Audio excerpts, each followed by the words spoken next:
పటంచేరు ఉందండి. అమీన్పూర్ సిఐ ఉన్నాడు నరేష్ అని చెప్పి. అమీన్పూర్ సిఐ నరేష్ అనే వ్యక్తి ఉన్నాడు. ఇప్పుడు ఆల్రెడీ ఒక సబ్జెక్ట్ లో మీరు నేను చూసే ఉంటారు. పటంచేరులో ప్రతిపక్షాలు చచ్చిపోయినాయి. నేను డైరెక్ట్ పటంచేరులో ప్రతిపక్షాలు చచ్చిపోయినాయి. ఇంతకన్నా పెద్ద మాట ఏముండదు. అక్కడ గూడెం మైపాల్ రెడ్డి గారు కాంగ్రెస్ పార్టీ అర్థం కాదు, బీఆర్ఎస్ అర్థం కాదు, అసలు గవర్నమెంట్ లో ఉన్నారా లేదా అని అర్థం కాదు. ఈ కాటా శ్రీనివాస్ గౌడ్ ఫోన్లు ఎప్పుడు మోస్ట్లీ స్విచ్ ఆఫ్. మరి ఇప్పుడు ఏదైనా ల్యాండ్ ఇష్యూస్ ఉన్నా ఏమన్నా ఉన్నా ప్రజల పక్షాన రౌడీలు గూండా అని పెట్టి నడిపిస్తా ఉన్నారు. ఆందోళన పెత్తనం ఎక్కడికెళ్ళో నడుస్తా ఉన్నారు. అక్కడ ఇంతగానం మొత్తుకుంటుంటే కాటసాని రాంభూపాల్ రెడ్డి గురించి, సిస్లా రమేష్ గురించి, సిస్లా లోహిత్ గురించి నేను అతి త్వరలో కేవలం వీళ్ళ గురించే చంద్రబాబు నాయుడు గారు అపాయింట్మెంట్ తీసుకుంటున్నాను. ఎందుకంటే రేవంత్ రెడ్డి గారిని కలవడం కన్నా చంద్రబాబు నాయుడిని కలవడం బెస్ట్ ఏమో అనిపిస్తుంది నాకు ఈ విషయంలో. ఎందుకు అక్కడ సామాన్యుల 50 ప్లాట్లు ఎవరైతే ఉన్నారో ఆ 50 ప్లాట్ల యొక్క వాళ్ళ బాధ చూడలేక పాపం హైడ్రా రంగనాథ్ గారు వచ్చి పొజిషన్ ఇచ్చిన తర్వాత కాంపౌండ్ వాల్ కులగొట్టిన తర్వాత మళ్ళా వీళ్ళు మొత్తం కడిలు వాటేస్తున్నారు, మొత్తం చేంజ్ చేసి పడేస్తున్నారు. మొన్న పోయి అక్కడికి వచ్చిన తర్వాత కూడా మండే ప్రజా దర్బార్ లో హైడ్రాకి వెళ్ళిన తర్వాత మళ్ళీ చూద్దాము అని చెప్పిన తర్వాత కూడా మళ్ళా నేను రాత్రికి రాత్రి హద్దులు జరిపేశావు అన్ని జరిపేసి అంటే ఎంత దౌర్జన్యం, ఎంత దుర్మార్గకరం. మరి ఆయన తెలంగాణోడా అంటే తెలంగాణోడు కూడా కాదు. అక్కడిక్కడ రాయలసీమలో 6 సార్లు ఎమ్మెల్యే కాటసాని రాంభూపాల్ రెడ్డి రాయలసీమ ఎమ్మెల్యే 15 మందిని వేసుకొచ్చి ఇక్కడ 15 మంది గూండాలను పెట్టుకొని మీకు పొద్దున ఒక మాట రాత్రి ఒక మాట మోసం చేసుకుంటా ఇట్లా వ్యవహరిస్తా ఉన్నారు. మరి ఇది సిఐ నరేష్ కి చెప్తేనేమో ఎవరైతే అమాయక ప్రజలు ఉన్నారో, ఎవరైతే బాధితులు ఉన్నారో వాళ్ళ పోయి ఎఫ్ఐఆర్ ఫైల్ చేయండి, మమ్మల్ని కాపాడండి, ఈ ల్యాండ్ మీదకి రండి అంటే అప్పుడు వాళ్ళకి సివిల్ డిస్ప్యూట్స్ లో మా పోలీసులం రావండి అని చెప్తారు.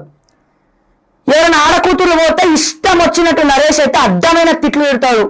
మరి ఆయన పోలీసోడా మరి ఏందో, మరి ఇంట్లో ఆడవాళ్ళు ఎవరు లేరా, మరి ఎట్లా ఏందనేది తెలియదు. ఇక పోతే మా ఎస్పీ రూపేష్ మా బీసీ బిడ్డ చాలా చిన్న ఏజ్ లా కష్టపడి పైకి వచ్చినటువంటి వ్యక్తి. అట్లాంటప్పుడు ఎవరి పక్షాన్ని ఉండాలి ఎస్పీలు, ఎవరి పక్షాన్ని ఉండాలి రూపేష్ గారు, ఎవరి పక్షాన్ని ఉండాలి మీరు? సామాన్యుల పక్షాన్ని ఉండాలి. ఆఖరికి మీ సిఐ నరేష్ ఎఫ్ఐఆర్లు ఫైల్ చేయట్లేదని చెప్పి మీ దగ్గరకు వచ్చినా సరే మీరు ఎవరైతే రౌడీలు గూండాలు పెత్తనం చేస్తున్నారో వాళ్ళకి అమ్ముడు పోతున్నారా నేను డైరెక్ట్ గా ఎస్పీ గారిని అడుగుతున్నందుకు నా మీద కేసు పెట్టండి, నేను జైలుకి వెళ్ళడానికి కూడా సిద్ధంగా ఉన్నానని మరొక్కసారి నేను తెలియజేస్తా ఉన్నా.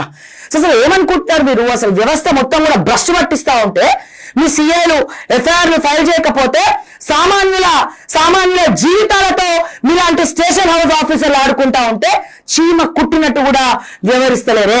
మరి మీ దగ్గరకు వస్తే ఎస్పీ పోస్టులు ఎందుకు? ఇంకా అంత పెద్ద పదవిలో ఉండే లాభము?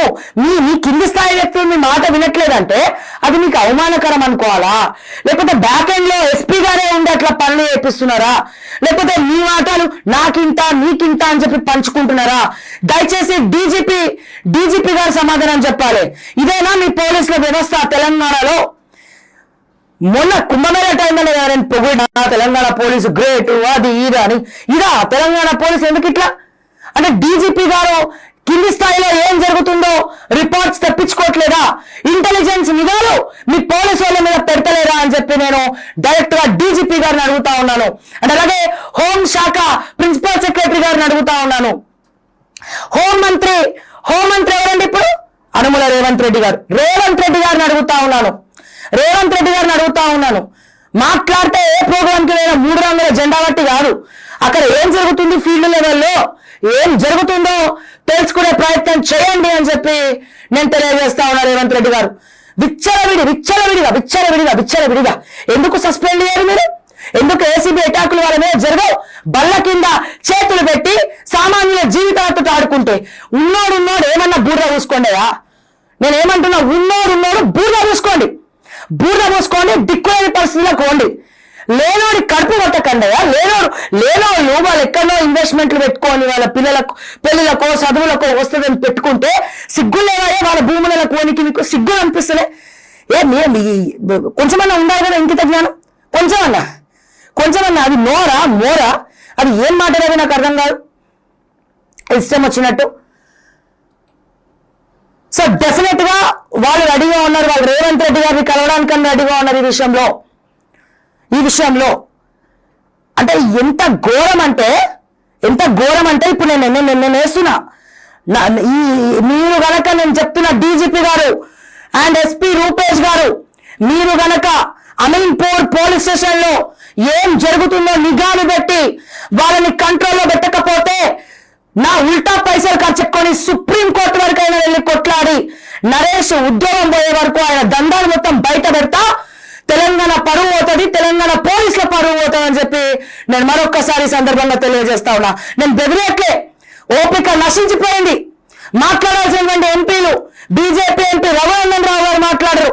అక్కడ ఏం జరుగుతుందో మీకు ఎవరికి అర్థమైతే లేదు. కన్నీళ్లు కష్టాలే ఆభరణాలుగా వేసుకొని తిరుగుతున్నారు అక్కడ సామాన్య ప్రజలు. వాళ్ళ తరపున ప్రశ్నించడానికి ఒక లీడర్ లేడు. ప్రతిపక్షాలు అందరూ ఒక పార్టీలోనే ఉన్నారు. పటన్ చేయాల చాలా దగ్గర ఇదే పరిస్థితి. నాట్ ఓన్లీ పటన్ చేరు, స్టేషన్ హౌస్ ఆఫీసర్లు ప్రజలు మిమ్మల్ని నమ్మొస్తే నీచంగా క్రూరంగా వాళ్ళ జీతాలు ఇస్తేనే మీకు జీతం వస్తుంది, అది గుర్తుపెట్టుకోండి. ట్యాక్సులు కడితేనే వస్తున్నాయి మీకు జీతాలు, లేకపోతే రావు. ఇది గుర్తుపెట్టుకోవాల్సిన పరిస్థితి ఉంది. నేను డీజీపీ గారిని మరొకసారి తెలియజేస్తా ఉన్నా. అడిషనల్ డీజీపీ మహేష్ భగవత్ గారు మరొకసారి రిక్వెస్ట్ చేస్తా ఉన్నా. అండ్ అట్లాగే మన ఏమంటారు సంగారెడ్డి ఎస్పీ రూపేష్ గారు మరొక్కసారి గుర్తు చేస్తా ఉన్నా. మీ సిఐ నరేష్ ని అదుపులో పెట్టుకుంటారా? వారం రోజులు టైం ఇస్తా ఉన్నాము. లేదంటే సొంత పైసలు ఖర్చు పెట్టుకొని లేకపోతే అడుక్కదినన్నా సరే సుప్రీంకోర్టులో నా స్థాయి వరకు ఎంత పోరాడాలో అంత పోరాడతా. తెలంగాణ డీజీపీ దగ్గర నుంచి అడిషనల్ డీజీపీ దగ్గర నుంచి వీళ్ళు కింది స్థాయి ఆఫీసర్లు అమ్ముడుపోతుంటే డీజీపీలు అడిషనల్ డీజీపీలు పట్టించుకోవట్లేదు, రిపోర్ట్లు తెచ్చుకోవట్లేదు, ఎస్పీ లాంటి వాళ్ళు కూడా క్వశ్చన్ చేయట్లేదు అని చెప్పి సిఐ నరేష్ తో పాటు మీ ముగ్గురు మీద కూడా సుప్రీంకోర్టులో కేసు ఫైల్ చేయాల్సి ఉంటుంది. ఫైల్ చేస్తే చాలు, అది ఎప్పుడు ఎన్నైన తర్వాత అయితే కానీ ఇక్కడ మీ మనుగడ, మీ ఆత్మాభిమానాలు ఏ రకంగా మీ పేరు దెబ్బతింటదో దయచేసి ఆలోచించుకోండి. స్టేషన్ హౌస్ ఆఫీసర్లు దయచేసి సామాన్యుల కడుపు కొట్టకండి, వాళ్ళకి అండగా ఉండండి. మీరు కొల్లుడు కాకండి. మీరు తీసుకోండి మీ పైసలు. మీకు అది ఎక్కడో అక్కడ శాపం తగులుతుంది, మీకు మీ పిల్లలకో లేకపోతే మీకే సర్వరోగాలో ఏదో ఒక రూపంలో వాళ్ళ కన్నీళ్లు మీకు చుట్టుకుంటాయి. నేను మళ్ళా చెప్తున్నా రూపేష్ గారు, మీరు చాలా కింది స్థాయి నుంచి వచ్చినటువంటి వ్యక్తి, కష్టపడి చదివి ఎగ్జామ్స్ రాసి ఇక్కడ వరకు వచ్చినారు. చాలా కష్టం. ఈ రోజున ప్రభుత్వ ఉద్యోగం సంపాదించడమే చాలా కష్టం. మా తెలంగాణలో ఇంకా కష్టం.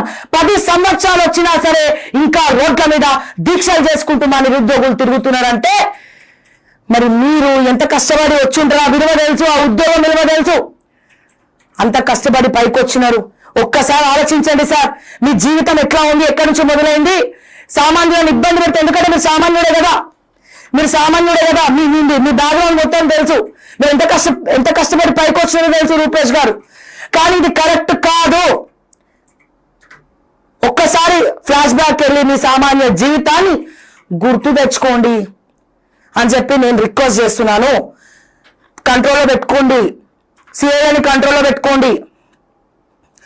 లాస్ట్ అండ్ ఫైనల్ గా చెప్తున్నాను సార్,